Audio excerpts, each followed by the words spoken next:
Electron इसे E0-1 beta minus व E- से प्रदर्शित करते हैं।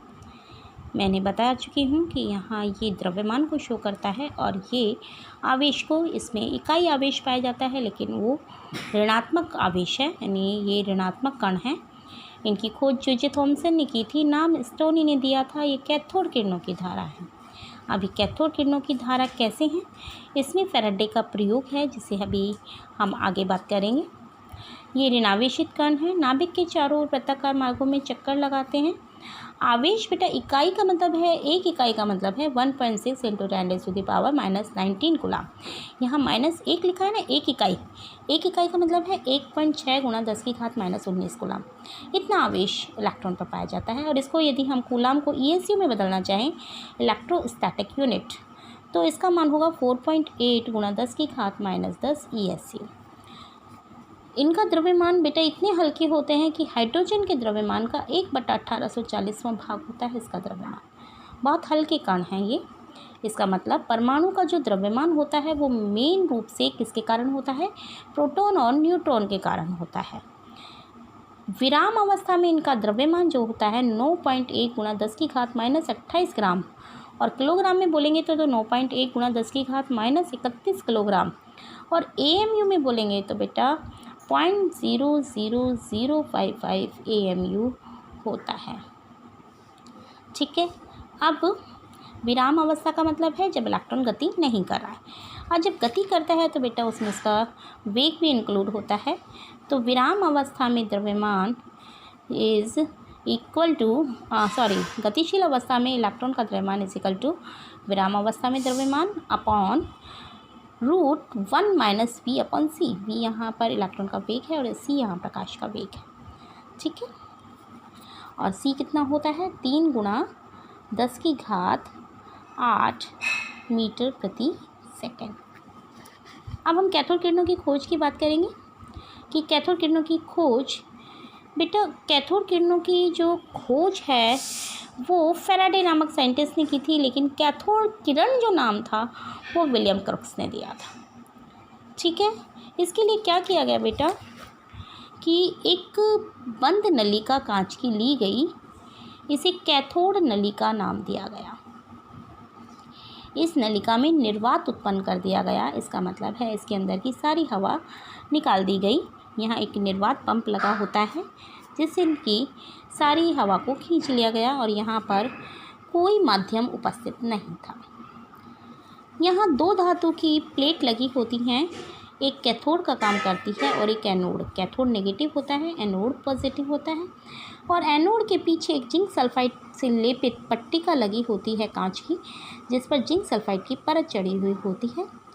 जब इसको हमने उच्च विभव से जोड़ा, बैटरी से जोड़ा, और निम्न दाब और उच्च विभव पर जब विद्युत विसर्जन किया गया, यानी विद्युत धारा प्रवाहित की गई, तो देखा गया कि कुछ किरणें कैथोड से एनोड की ओर चलती हैं, जिन्हें कैथोड किरणें नाम दिया गया।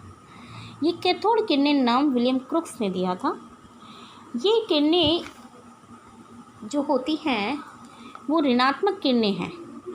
ये कैसे पता चला कि जब विद्युत चुम्बकीय क्षेत्र उत्पन्न किया जाता है तो ये किरणें धनात्मक की ओर जा रही हैं। इसका आशय है कि ये ऋणावेशित हैं, तभी ये धनावेश की ओर गति कर रही हैं।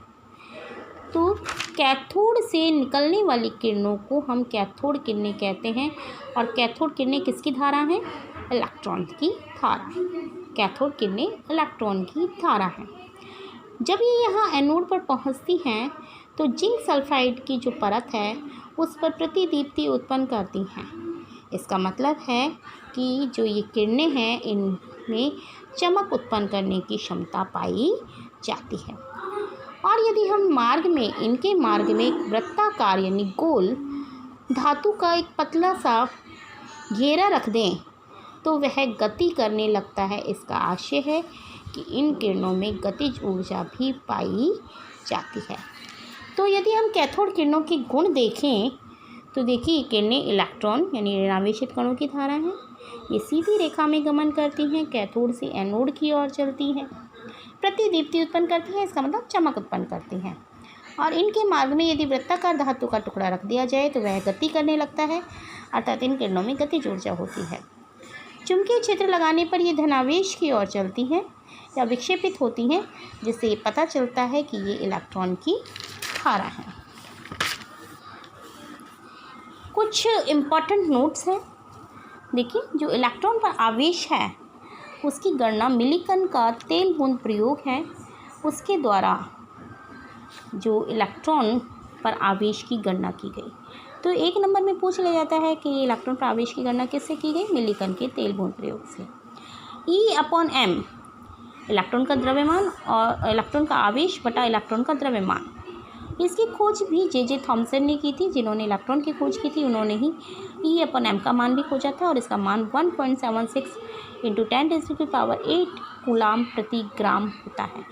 ये वैल्यूज़ आपको याद होनी चाहिए। अब नेक्स्ट फंडामेंटल पार्टिकल है प्रोटॉन। प्रोटॉन क्या होता है बेटा? नाभिक में पाया जाता है। तो एक न्यूक्लियॉन है, नाभिकीय कण है। न्यूक्लियॉन का मतलब है नाभिक में पाया जाने वाला कण है।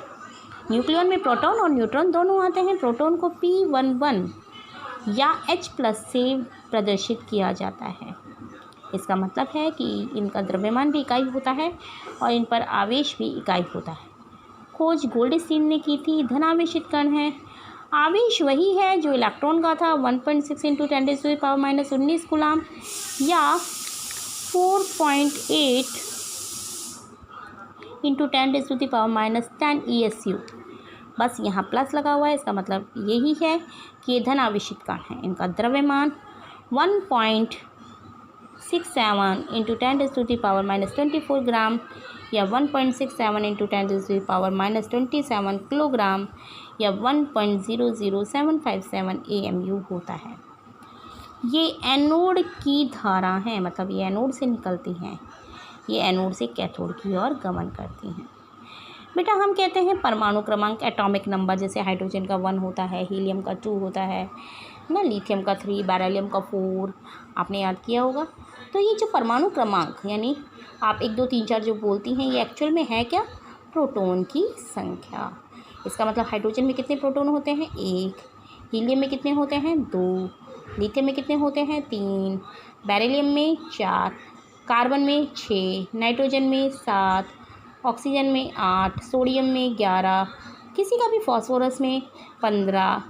कैल्शियम में 20। ये जो आपको परमाणु क्रमांक याद है वो एक्चुअल में क्या है? प्रोटॉन की संख्या है। अब बात करते हैं न्यूट्रॉन। न्यूट्रॉन को बेटा छोटे n से डिनोट किया जाता है, n ऊपर 1 और 0। इसका आशय है कि इसका द्रव्यमान तो इकाई होता है लेकिन आवेश नहीं होता, ये उदासीन है। ना धनावेश ना ऋणावेश, ये उदासीन कण है। खोज जेम्स चैडविक ने की थी। भार प्रोटॉन के बराबर ही होगा इकाई। एक किसका था? प्रोटॉन का था ना, तो वही 1.67 × 10⁻24 ग्राम्स। ठीक है, इनका भार लगभग प्रोटॉन के बराबर होता है। बेरिलियम पर अल्फा कणों का प्रहार करके इन कणों को प्राप्त किया गया है। ये इम्पॉर्टेंट है कि किस तरह से प्राप्त किया गया। देखिए, बेरिलियम Be, इसका परमाणु क्रमांक 4 होता है और इसका द्रव्यमान 9 होता है, लगभग दुगना होता है बेटा। और हीलियम, अल्फा कण कह लो चाहे हीलियम कण कह लो, एक ही बात है। इस पे हीलियम का नंबर तो परमाणु क्रमांक 2 होता है और द्रव्यमान इसका 4 होता है। जब बेरिलियम पर अल्फा कणों का प्रहार किया गया तो बेरिलियम के जो कण हैं वो नए तत्व में बदल जाते हैं, कार्बन में, और साथ में एक छोटा सा कण निकलता है, न्यूट्रॉन। तो इस तरह से न्यूट्रॉन को प्राप्त किया गया। जब भी बेटा द्रव्यमान संरक्षण का नियम है कि कोई भी जब अभिक्रिया होती है तो आवेश और द्रव्यमान संरक्षित रहता है। देखिए, द्रव्यमान 9 + 4 13, यहाँ पर भी 12 + 1 13। आवेश की बात करें 4 और 2 6, तो यहाँ पर भी कितना है? 6। यही द्रव्यमान संरक्षण का नियम है। अब बात आती है नाभिक। परमाणु के बीच में धनावेश से छोटा सा भाग होता है जिसे हम नाभिक कहते हैं। इसकी खोज रदरफोर्ड ने की थी। यह परमाणु के केंद्र में स्थित होता है। इसमें प्रोटॉन और न्यूट्रॉन पाए जाते हैं और इन दोनों की संख्या को ही हम द्रव्यमान संख्या कहते हैं, यानी न्यूक्लियॉन कहते हैं। अब मैं बात करूँ यदि बेरिलियम की, तो मैं कहूँ कि इसमें प्रोटॉन कितने हैं, तो प्रोटॉन बेटा 4 हैं। जो परमाणु क्रमांक है वही क्या है? प्रोटॉन है। और इसकी द्रव्यमान संख्या वो कितनी है 9। जो ऊपर लिखी हुई है वो द्रव्यमान संख्या है। अब इस द्रव्यमान संख्या के अंदर क्या क्या चीज़ें हैं, एक तो प्रोटॉन है और एक न्यूट्रॉन है। अब 9 में से 4 तो प्रोटॉन हैं, बचे हुए क्या हैं, न्यूट्रॉन। तो 4 प्रोटॉन और 5 न्यूट्रॉन। अब इधर की बात करें हीलियम, हीलियम में परमाणु क्रमांक 2 है, इसका मतलब प्रोटॉन 2 है। अब द्रव्यमान संख्या कितनी है 4, 4 में से 2 तो प्रोटॉन है, बचे हुए 2 क्या हैं, न्यूट्रॉन। कार्बन की बात करें, कार्बन का परमाणु क्रमांक 6 है, इसका मतलब प्रोटॉन 6। अब ये द्रव्यमान संख्या 12, इसमें प्रोटॉन कितने हैं 6 और बचे हुए क्या हैं, न्यूट्रॉन। तो इसमें प्रोटॉन और न्यूट्रॉन 2 चीज़ें होती हैं, दोनों चीज़ मिल करके द्रव्यमान संख्या, जिसे हम A से डिनोट करते हैं, द्रव्यमान संख्या कहते हैं। नाभिक का आकार बेटा 10⁻⁻15 मीटर होता है और परमाणु का आकार 10⁻−10 मीटर होता है। कौन बड़ा है, ये बड़ा है कि ये बड़ा है? देखिए माइनस में जो जितना बड़ा होगा वो उतना ही छोटा होगा। तो परमाणुओं का जो नाभिक है वो छोटा होता है, परमाणु का आकार बड़ा होता है। परमाणु नाभिक से 10⁵ गुना बड़ा होता है। ये इम्पॉर्टेंट है कि हाइड्रोजन मात्र एक ऐसा परमाणु है जिसके नाभिक में न्यूट्रॉन नहीं पाया जाता। ठीक है, ओके।